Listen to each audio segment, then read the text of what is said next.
Good evening, everybody. We're celebrating our independence, 60 years of being an independent nation. And this is your weekly show where Archbishop J has a conversation with us. Last week, we talked about sleeping. Now, the man is dreaming. So, and the headliner is Let's Dream TNT. Good evening, Archbishop Charles Jason Gordon, or good morning, depending on when we're watching. Well, Deacon Derek, let's dream TNT. The question I was asked is, what's your dream for TNT at 60? And well, that's a real serious question, and one that I really want to tell you, we have to consider very, very seriously. What's my dream? My dream has three parts, and the first part is integral development, integral human development. The second is on the ecology, and the third is on the church. But what's my real dream?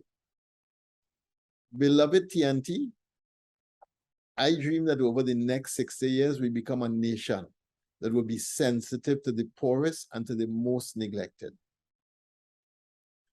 This sensitivity is both in recognizing their plight and in moving towards integral development of all our marginalized people, especially those in our urban and rural depressed communities.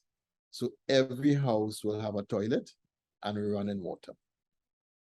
You are making this statement on our 60th anniversary. And what it is you're saying here is that we have homes in this country, this wealthy country, where people don't have toilet and running water.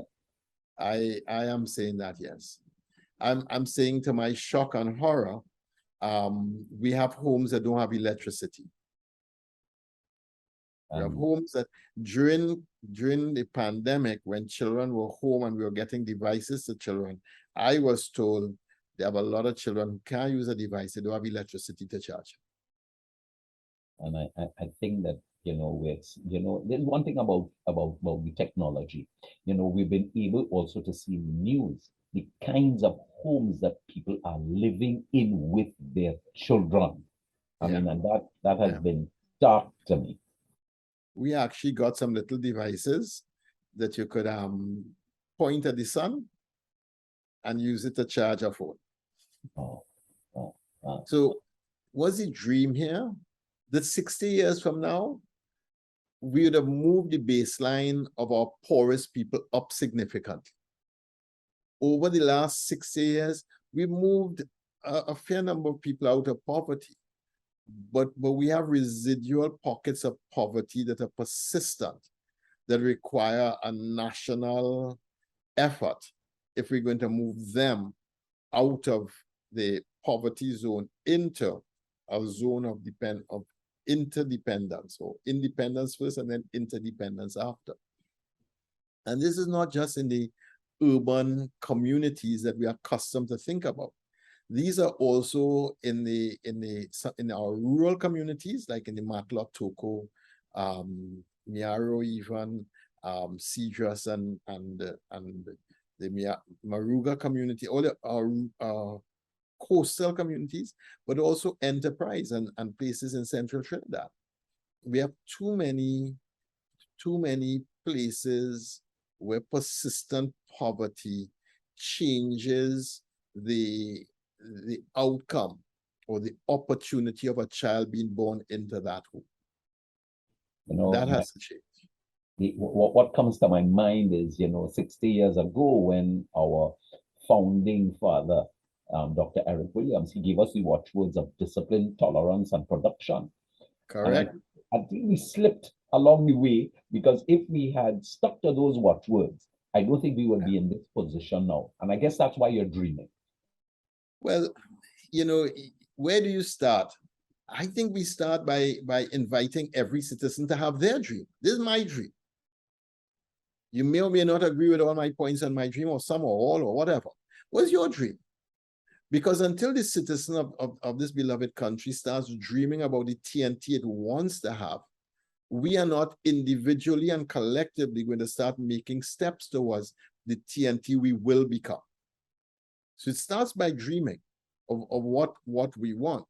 So even sensitivity to the poorest and the most neglected. I think that's something that we really have a lot of work to do on. I don't think that we're quite there as yet. And that sensitivity means that we understand that the poorest communities really should have the best teachers in their schools. You know, the gap between the have and the have-nots has been Yeah. widening. It has been widening. And it has gotten wider and wider over the last 60 years. 60 years ago, the gap was fairly narrow between the extremes of those who had and those who really did not have, and everyone in between. The gap was not as wide as it is today. But now that the gap is wider, we have to give more emphasis to those who do not have. And a child born into a poor community should have a better educationally opportunity than other parts. Because we know that with poverty, also lack of nutrition, which means that at 5 years old, that child is not ready for language. We know those things already. So we have to start developing a TNT that really dreams of a way that our poorest people in the country are not people who have been left behind in the country. The poorest people are people who are still flourishing and still achieving excellence and achieving their fullest potential. I'm hearing you, and I think that all of us, if we truly love Trinidad and Tobago, we would join you in that dream. So I'm going to put a little tick on that one. I'm with you there. I'm with you there. But the thing with the a toilet in every home, running water in every home, and also electricity in every home, that's a major piece for enough people that we have to work on. That there are squatting communities that have grown up without these three things. And we have to find a way to regularize, and we have to find a way to make this work. So yeah, that's my first pitch. Remember, talking integral human development. That's the development of every person, of each person, every dimension of the human person. So we got to make sure we don't lose one. Shadow is my boy. You say poverty is hell. Poverty is hell. And then, but that same song, Shadow say, you're dreaming. You're dreaming. And you thought you had a shilling in your pocket when you're in his only hands. A poor man had a little dream. His only hands in the pocket, no shilling anymore. But yeah, we have to start seeing the pockets of poverty and asking God how to help us to be more sensitive, first, because it starts by acknowledging that you have a problem and then finding the solution for the problem. Continue to dream. I want to hear expound on this dream on development. I hope you're holding on, because I am dreaming of a TNT where the courts will be overhauled, and the longest trial will take 2 years from the date of the offense, where restorative justice is the objective. So we do not see prisoners staying in jail indefinitely, where a fixed term for life imprisonment is established, allowing for the prisoner's situation to be reviewed at that point, and freed if he or she has shown remorse and grown into a better citizen of this beloved country. Wow, that's a big dream, because I know there are fellas in remand yard. They are there longer than if they are pleaded guilty. They would have been out already. So we have several pieces in there. First is, as you rightly say, those in remand yard that if they pleaded guilty, they'll be out. Second is those there for murder who can't be let out until the trial is finished, but the trial is taking 7, 8, 9, and 10 years. And if a man is found innocent after 10 years in prison, that is a complete injustice. And you can't give that man back that time. Then you have those who are in prison for life, and we don't have a fixed term of what life looks like. In some countries, they determine life is 15 years, in some 20, 25 years. Let's say we determine that life imprisonment means 25 years. At the end of 25 years, there should be an automatic review of this person, their case, their history, and their time in prison. Have they made a contribution to the other prisoners, and have they become a better human being and citizen while they were there?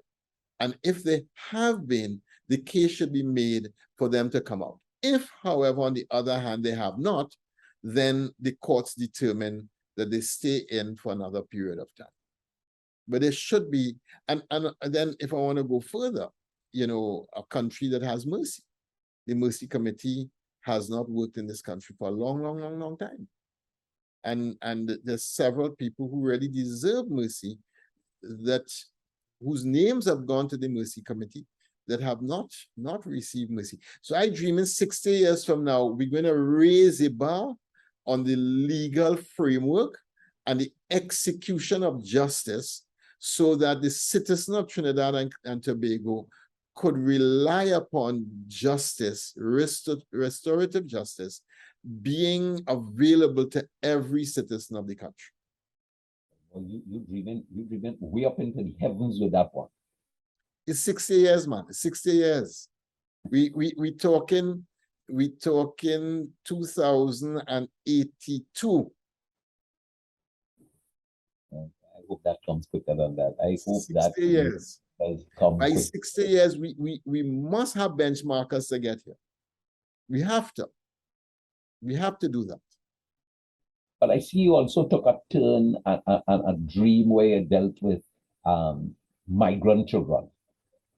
Yes, because I have the dream of a TNT where migrant children will go to school with TNT children, and where they will learn each other's culture, language, and food, where the migrant will be treated with dignity and the refugee will be given protection and assimilated into our society.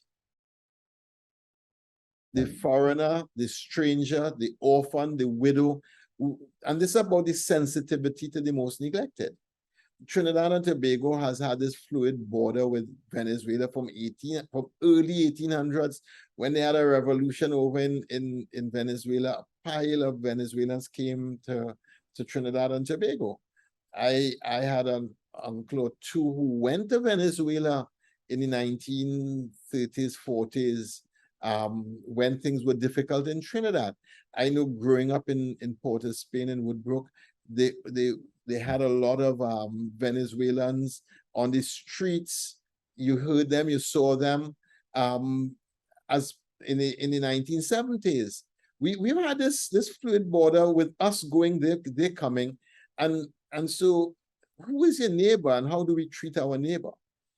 But also, I really believe that one of the curses of being an island person who was colonized by the British is that we don't have a facility for learning language. We don't.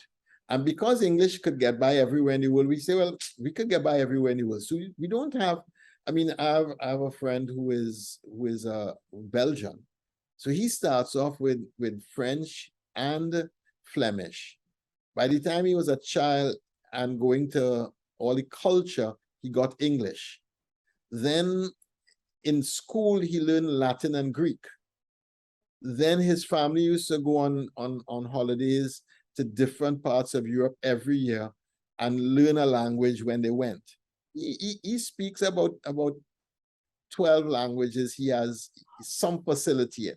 Yeah. Once he get the first 6, the others easy, you know. So we don't have that because all we hear is one language. Yeah. But imagine how and 5, 6, 7, 8, 9-year-olds learn language really quickly. Can you imagine our children being fluent in Spanish and English, and the migrant children being fluent in Spanish and English? That opens up our capacity for language, for culture, for art, for relationship with the South, for all kinds of things. Yeah, when you really think of it, I mean, everybody to the west of us, the majority are Spanish speaking.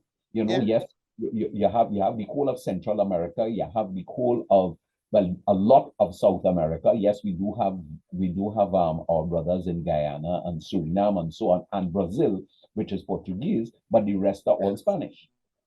Correct, correct. So yeah, that's my dream. And you know, going on with the migrants, I think we could determine as Trinidad and Tobago how many migrants we can take. But I think we could also work with CARICOM to assist in taking another group of migrants that we can't house or hold here. And if we do that, then CARICOM itself would become a welcoming place. One of the things that we have to recognize while we talk about the migrants and so on is the birth rate in Trinidad and Tobago has fallen below the rate of reproducing in society and caring for its elderly. Once a nation falls below 2 children per family, then you don't recover easily. And we're 1.7, 1.8 somewhere, but we certainly down below 2. And that has a knock-on effect. Because of that, we're going to have to let our people work longer if NIS is going to hold up, or it's just going to collapse, because the working people making contribution will not be able to sustain those who have already worked and made their contribution already. So we have all kinds of implications. We don't have people doing the lowest end of the work, or wanted to do it well, or doing it in a way that makes any sense. So they have all kinds of implications why we should pivot towards the migrant, and why we should open our horizons and see Trinidad and Tobago in a different way, where we're welcoming, and this wonderful, you know, nation that we have with all these wonderful faces and races will become, you know, a hospitable place. We have received a lot of people from Africa and Bangladesh and all over the world, Cuba, all over the world we've received people. How many can we legitimately receive? I think that's the national question. Yeah, and when we answer that question, whoever we do receive, we really have to welcome better. But, you know, I just want to throw in something here. You know, I think that we've adopted so many things from the Western cultures that's why we find ourselves in this situation. Because if you look at all of the countries of the West and look at their demographics, they have dropped below, right, what we will call that point of no return. So they're below one, they're way down like 1.5, 1.4, and so on. And that means that that race cannot come back. They're dying. They're going to die. They're going to die. That's what's going to happen. So when you open up the country to new people coming, then you also open up your culture. And if my next dream is for a culture promoting beauty and integral humanity. And I dream of a TNT where we take our culture seriously and we don't sell out to big money, where our artists continually wake up the nation and its leaders with positive, fearless, and insightful art that inspires all of our citizens. I think this part of your conversation from last week about the sleeping. Yeah. You know, but see, that, you're talking about guys that say, well, listen, man, how you want a man to live? How you want a man to live? It had to be a big dollar wine. Well, you see, and here's the thing. The artists, many of the most famous artists died poor. They're going to say, you want me to die poor too? No, I don't. Because I want also a culture where we recognize true art, and where we have patronage of great art, and where the art actually speaks to beauty and excellence. You see, here's what has happened. In modernity, we have shifted the concept of art. And in postmodernity, it's become even worse. It's become very functional. It was seen with the Greek philosophers that art is either a mirror image of what is, which is one way of seeing art, or it is a portal into beauty, which is a portal into the divine. And when art is seen as a portal, a gateway into beauty and into the divine, then art always moves us to the transcendent, always moves us to God. And so beauty is a stepping stone to contemplating the divine. And when that's how we saw art, everything was done from the perspective of art, our architecture, our art, our buildings, our music, everything was done as a portal to beauty and to the divine. And you could look back at art from before and you could see how that functioned in our society. Today, art is more functional, and it's really not about a portal to beauty or divine. It's just about holding a mirror and representing what you look like. And if that's the function of art, just playing back to you, then you have the banal posing itself as art. Yeah. There was a famous artist who he had a urinal, signed a fictitious name on it, and put it in the Tate. And that is a well celebrated piece of art. There's another famous artist who had a shelf and put a glass of water on it and said an oak tree. That was now that's when art stops being art. For us in the Caribbean, when the calypso was an art form, it was a thing of beauty. The turn of phrase and the way the turn of phrase opened you to see reality in a whole way that you didn't see it before, and put a spotlight on things that you mightn't have recognized or thought about, and invited you to see something for what it really is, whereas it's just kind of been passed off before. That opening up of the reality to the transcendent, and art, when it is creative and when it is really art, it always brings catharsis, which is an inner transformation of the human that becomes a better human being. But what we have now is not art or artists. We have artistes, people who are holding up a mirror and reflecting back not the best of who we can become, but the worst of who we are choosing to be. And because they're holding up the mirror, I mean, I had this conversation with some artists, band leaders for Carnival, and two of the band leaders said point blank, I have to give the people what they want. Wow. So I said, so what's the role of the artist? He said, but no, I have to give the people. I said, so you're really a businessman, you're not an artist. I remember when the Carnival band was pageantry, and you're dying to see how it comes out, and you're dying to see how it tells the story. Yes, yes. And the telling of the story leaves you with shivers when you see that band cross that stage, and it just does something for the imagination. It takes it through beauty to the divine. What we are doing now is we are going through ugliness to the banal. Yeah. And that's where we have lost both art, artists, beauty, and transcendence in one, and we've gone down to dollar wine, to the banal. We've gone down to the lowest common multiple. We've gone down to prodding each other to become worse than we actually are. And I think one of the effects in this season, it exemplifies what you're saying: stink and dirty, and nothing to raise you up from that stink and dirty place. That's amazing. And so that's why my dream is about Trinidad promoting beauty. Yeah. an integral humanity. And I think we are capable of it.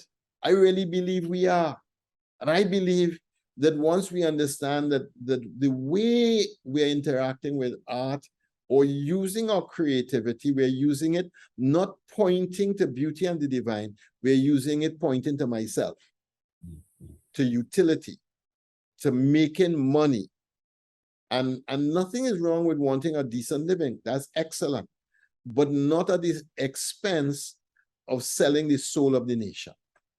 No, I have to throw something inside here. Now, you always hear that creative people were never good in maths. And what you're trying to get them to do is to move from the lowest common multiple to the highest common factor. I think they're going to have a challenge there. You might have a couple guys, but the majority, they may not be good at maths, but the creative is also inspired by what is true, what is beautiful, and what is noble. And I think the creative knows when they are moving from beauty to the banal. I think they know it. And it's a movement in art over the last 100 years that we picked up. And the worst representation of that is pornography, which is where some of our masquerading is going. It's the worst representation of it. So I'm dreaming of a culture that is constantly promoting the best of who we are, inspiring us always to greatness and to transcending the trauma of our past through catharsis and artistic excellence, where our people shun every attempt to drag us down to the lowest common multiple and rather praise and reward every attempt to move us to the highest common factor. Redemption song, my brother. Redemption song. Redemption song. It is a serious shift that but where does it start? I think it starts by each of us dreaming of the TNT we want 60 years from now. Because if we all dream, we'll all start to take some steps towards that TNT, and we find ourselves further along than we might think we could be. The Archbishop told us last week that we are a nation of sleepers. Now he's challenging us to dream and to dream of a better TNT, a better TNT. But in reading your article, I want to go down this road where you said, I dream of TNT where the artist is like a shaman. Explain that one to us. Well, yes, where the artist is like a shaman who will be dedicated to the art form and speak to the soul of the nation, inspiring us to be the best, where the fusion of our cultures that has been our brilliance as a nation will be taken to all new levels that allow our light to shine and inspire the young to become the best they can become. Yeah, but when an artist does their craft well, the result is catharsis. This is this deep inner transformation, which is what the shaman does. So there's a story of how the shaman is made. You take the young boy out into the wilderness, and you leave him alone, and he's hacked to pieces by the demons. And when he's well hacked to pieces and thought to be dead, the gods come and put him back together. Whatever demons hacked him to pieces, he has power to heal others of those demons. And so the shaman is a healer. The shaman is one who is an intermediary between God and the community. The shaman is also the one pointing to the best that we can become. And through jest, through trickery, through religious rite and ritual, through art and through beauty, constantly points the community to its best self. And so I really believe that our artists have a role in the transformation of the nation that we're not yet seeing and we're not yet experiencing. This is a call to sacrifice, and I think that the real artist, the real artist is a person of vision and a person of sacrifice. Deep Because sacrifice. Deep sacrifice. There's no true creativity without sacrifice. Yeah. As Baron, quoting a famous literature, says, in a world gone wrong, there's no communion without sacrifice. We can't bring our people together as a people unless there's deep sacrifice that's going to fuel that journey. But that's part of the Western culture that we adopted too. Is no sacrifice. And we become such a mediocre culture. I'm dreaming of a culture that's pointing to excellence, committed to defending the culture against the attacks of corruption and easy money and cheap artistry that inflame the senses but do not inspire the soul. The Archbishop is dreaming people. But this is for our 60th anniversary of independence. So I just hope that you're all looking on, and that you yourself, because he's telling us, you also have to have a dream. This is his dream. What is your dream? Your dream. What's your dream? What is your dream? So I also am dreaming of an integral ecology, of a TNT where we don't litter, we don't slash, we don't burn the hills, we don't dump the waste in the rivers and the canals, but rather we take care of our sea, our rivers, our forests, and our land. That's a big dream. I know you're talking about, we just have to think back of this week that we just come by. The flooding, the madness, that the landslides that we saw. Yes. If this does not wake us up, that we have to see that the way we treat our common home, the earth, is having big impact upon us. We have to see that. But also, we have to recognize that we impact our neighbor. You throw the refrigerator, the mattress, the cupboard, wherever it is, into the canal, the river, the dry river. When the rains come and sweep it down and now there's a blockade, people's homes are being flooded. And that's because of us. You slash and burn the hills, it comes down in landslides on people's property. That's because of us. The rain no longer is absorbed, is now running off, creating much more runoff water, creating floods. That's all us. So we have to see these things not as well, okay, no. We have to learn how to treat the land well and properly. I wanted to see a TNT where we protect the natural wildlife, and each citizen is a friend of creation, and where every family grows a food garden so that we can barter and exchange what we have with our neighbors and create real communities again.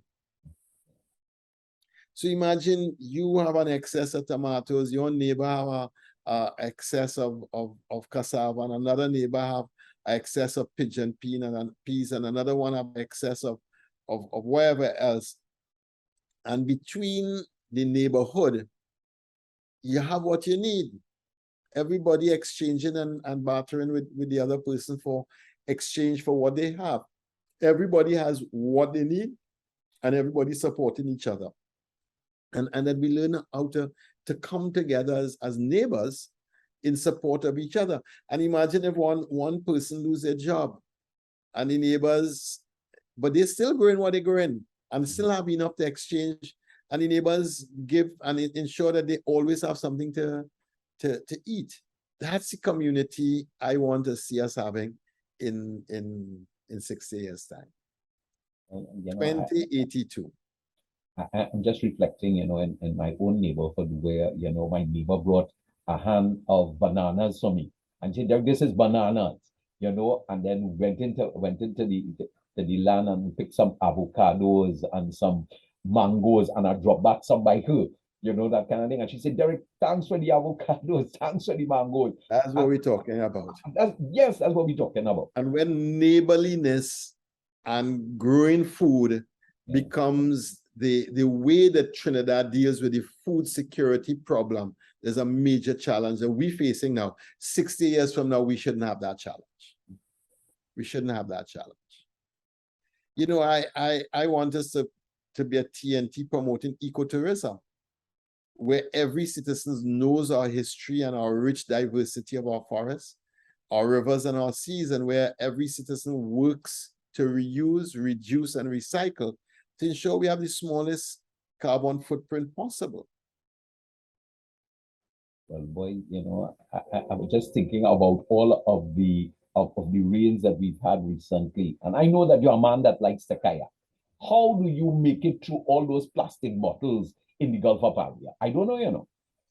You know how Moses raised up his staff at the Red Sea? Well, I asked him for Moses' staff so I could part the plastic bottle sea. Craziness, craziness. Sometimes, you know, after a big rain, if you see the litter of plastic on the Gulf of Paria, it is obscene what we are doing to our land, our rivers, our waterways, our seas. It's really a crazy. So with that, I also have some dreams for the church. Huh? Yeah, dreaming for holiness. That's what I'm dreaming for. A dreaming for holiness through enculturation and missionary discipleship. I dream that the Christian communities in TNT will work together for the transformation of our beloved nation. How do you like that?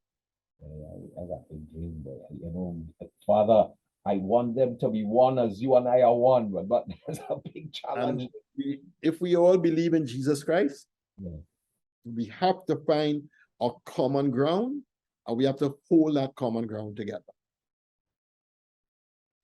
You know, and if we find that, then holding hands with all of our people for the sake of national development, we would do things differently.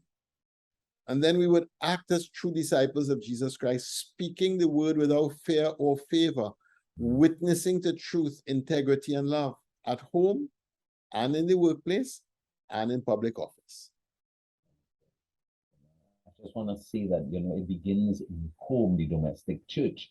Because if in that domestic church we learn to love one another, regardless of our faith, and here we're talking about the Christian faith now, you know, instead of saying it's we against them, rather than not thinking it's all about us, then we'll have a better nation. But it starts in the domestic church, something that you've been preaching all the time.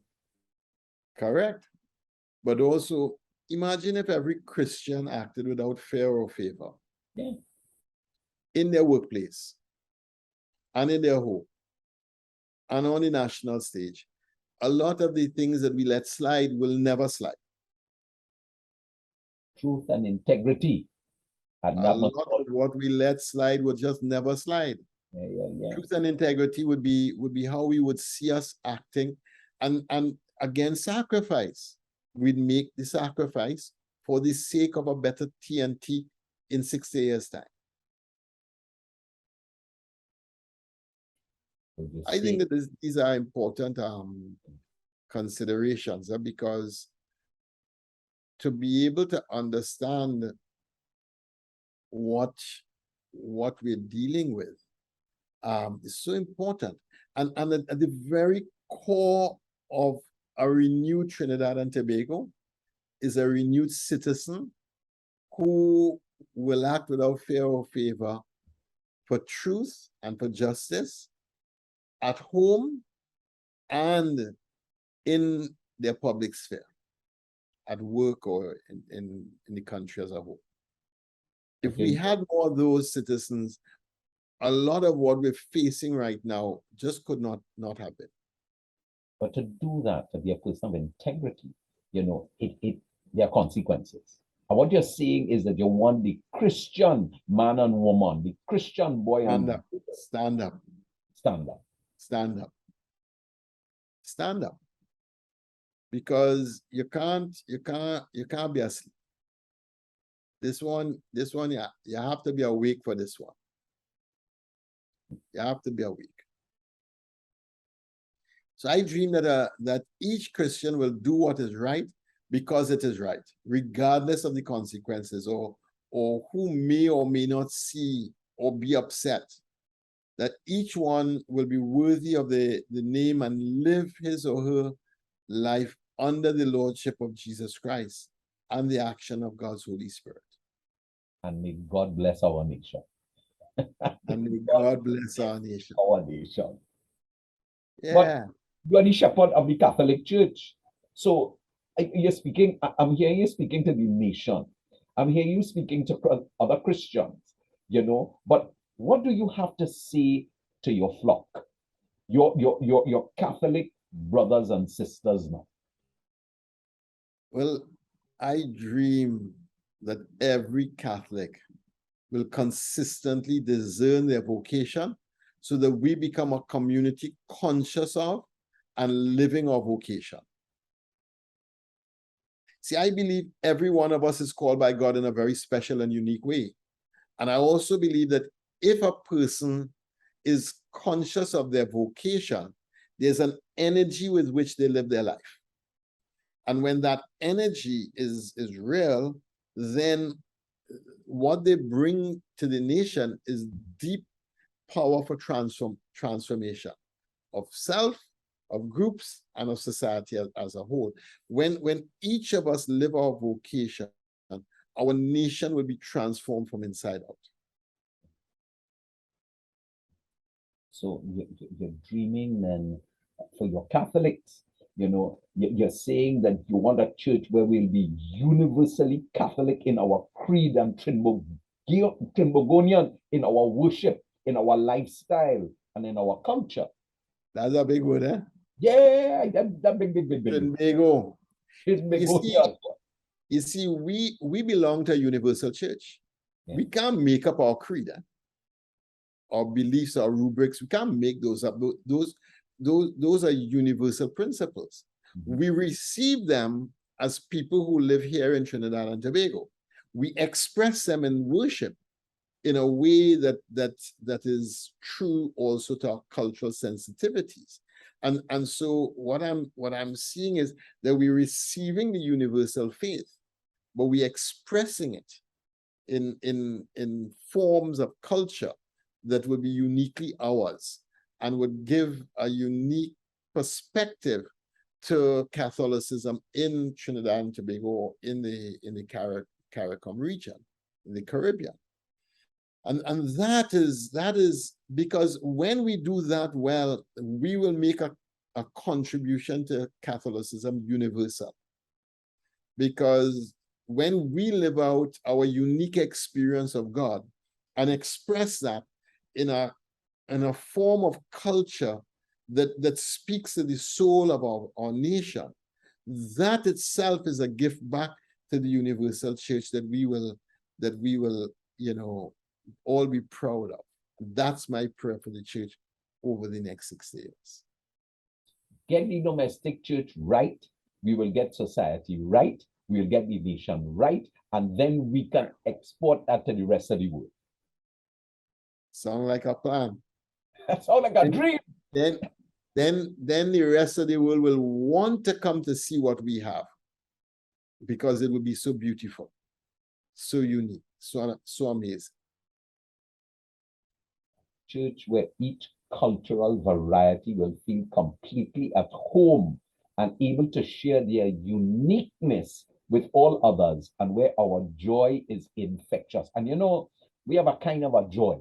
We have a kind of we have an infectious joy. Yeah. We have an infectious joy. And when we are at our best, our witness is irresistible. You see, you know, it took a while for the pan to be received in the church. Eh? Yeah, that's for sure. That took a while to happen. And when it did happen, it took a little while for the tassel to then be received in the church. Eh? Mm-hmm. And the sitar and the other musical instruments of our brothers and sisters of the Hindu tradition. Took a while. Now, but each cultural variety is going to need something different to feel at home. And we should never be one cookie cutter shape that fits everybody. Love that. I've often said that, if you have 4 masses in a urban parish, you should look at the culture of each mass and the music, the reading, the everything in that liturgy should be designed around who is actually at that mass. So you don't put a rock band at 7 o'clock or 6:30 on a Sunday morning when Granny come in, and what she really wants is Rock of Ages and Blessed Redeemer. Yeah. You don't do that. And at the same time, you don't put Rock of Ages and Blessed Redeemer and O Sacred Heart on a Saturday evening if that's where all your young people come in, unless you make it contemporary so that the music touches the soul and imagination of our people. And I want, an amazing parish must have the 3 of them in one. It must have, the hymns, the homily, and the hospitality. Just pulling that out for you. Yeah. But when a parish has a cultural home of worship for all of its specific groupings, it becomes a dynamic hub of Christian engagement. Yeah. Wow. So I dream of a church where each household is a domestic church, and where the faith is caught from the parents and grandparents and the community. I want to start there because not all households are domestic churches. We've explored that a lot, eh? Mm-hmm. But when the household prays together, when it's journeying together towards Christ, when each member is trying to become the best version of themselves, and all the members together are united in prayer, in the breaking of the bread, in the teaching of the apostles, then what we have is a domestic church that has emerged, that has allowed the faith to be lived with great panache. I love it. That's a good dream. That's a good dream. Hey, Archbishop, calling us the dream. Happy independence, everybody. Let's dream TNT is what he's saying to us. Let's dream TNT. So I like where you're going now with the young and old. The young and old are missionary disciples in pursuit of holiness of life. Unless we all see that holiness is our first vocation by virtue of our baptism, unless we see that and that we are called to be holy people and set out along that pathway, a lot of the other things are not going to make much sense to us, okay? It's just not going to make sense.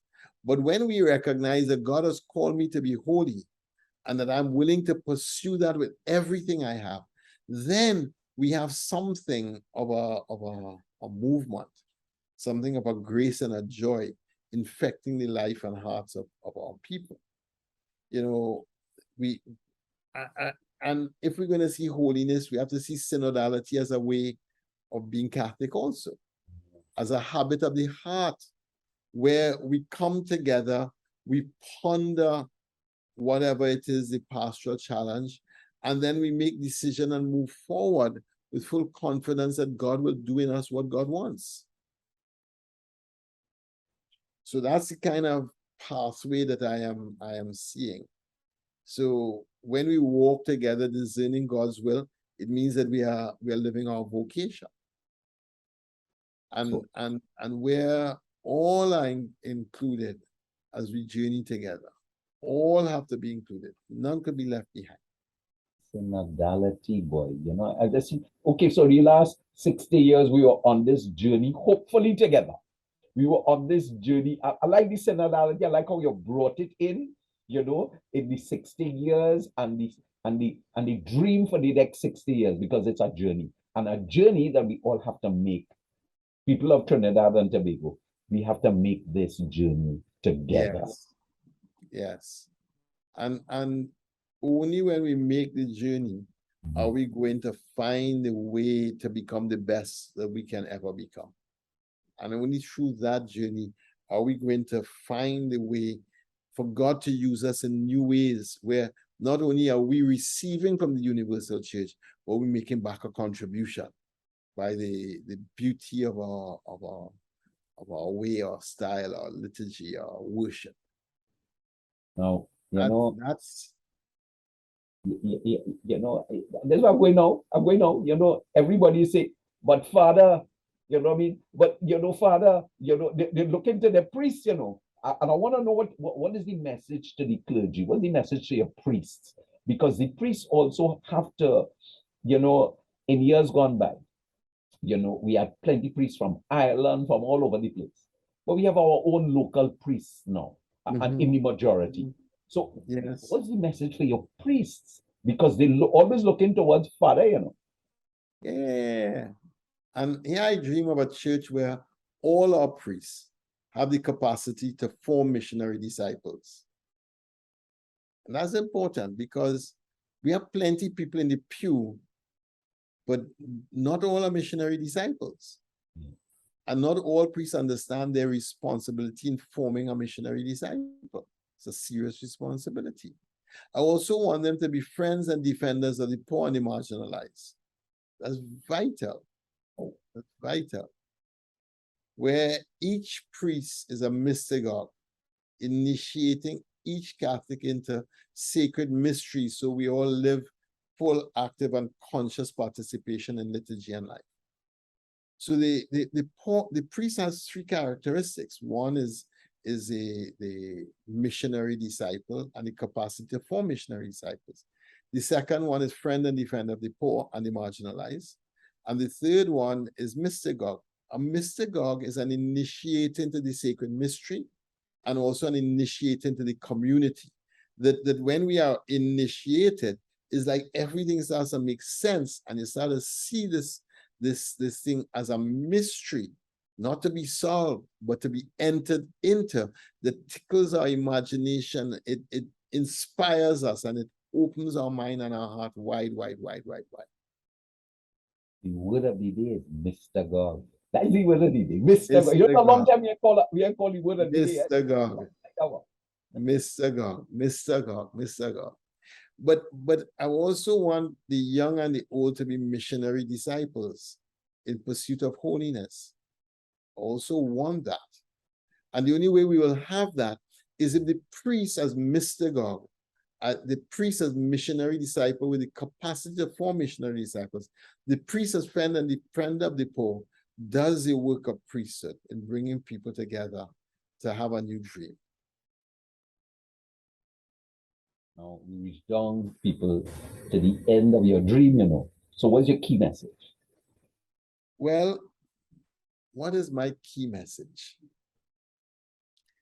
You know, my key message, we all should have a dream for TNT. And then we should all work on that dream. So this is my dream, and you've seen it. What I pray is you have 60 years from now, what do you want to see of Trinidad and Tobago? I probably not going to be alive. More than likely. Great probability. but the children and the grandchildren will be alive. And what do we want for them 60 years from now? And a dream isn't something that is selfish. I get money and I this and I that. A dream is always something about us together. So what's your dream? But it's not just talking about your dream, you know.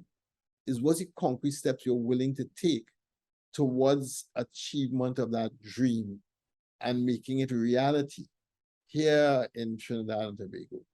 But also when we finally get to see God as God is, God could say, blessed are you, blessed are you, blessed are you.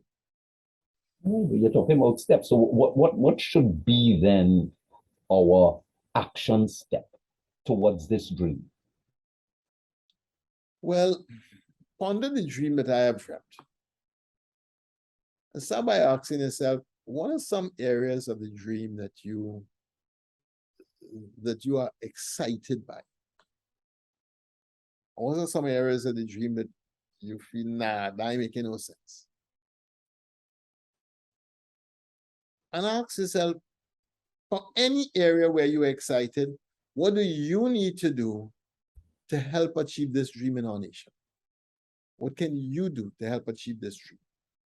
I think if each person really went deep and meditated, and each person opened back out to what the dream really is, and then each person made concrete steps towards that dream, I think we would be a beautiful, wonderful, and amazing Trinidad and Tobago in the next while.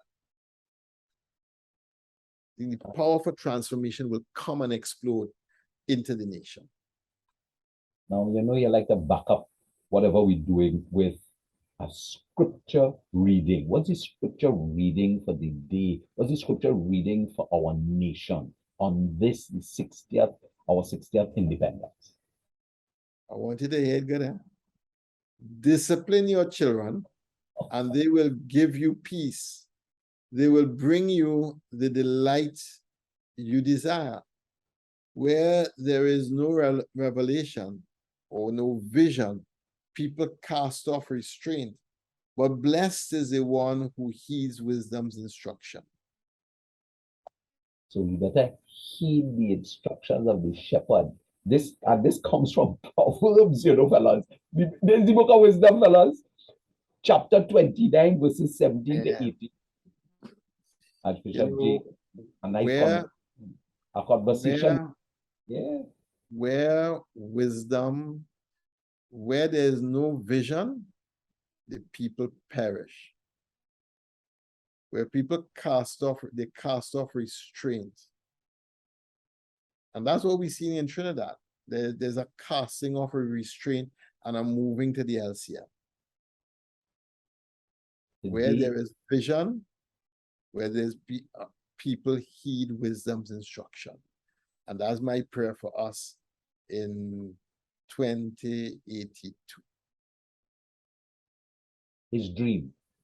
And he broke it down for us. Integral human development. That was part one. Integral human development. Then he talked about integral ecology. Integral ecology. And boy, he had us dreaming real big. That's us humans and the creation working in a deep harmony where we contribute and creation contributes to us. Working in harmony. And then the church as a community of holiness. Archbishop J, I know you want to tell the nation happy independence. Absolutely. May God bless our nation on this beautiful 60th anniversary of our independence. There's so much that we have that is right, and so much that we have that brings us energy and focuses our mind and our attention. And I would say let us really heed the call and enter into a dream that would put us in new places, that would inspire us, but inspire the next generation also. God bless you. God bless this beautiful nation of Trinidad and Tobago. Let us pray.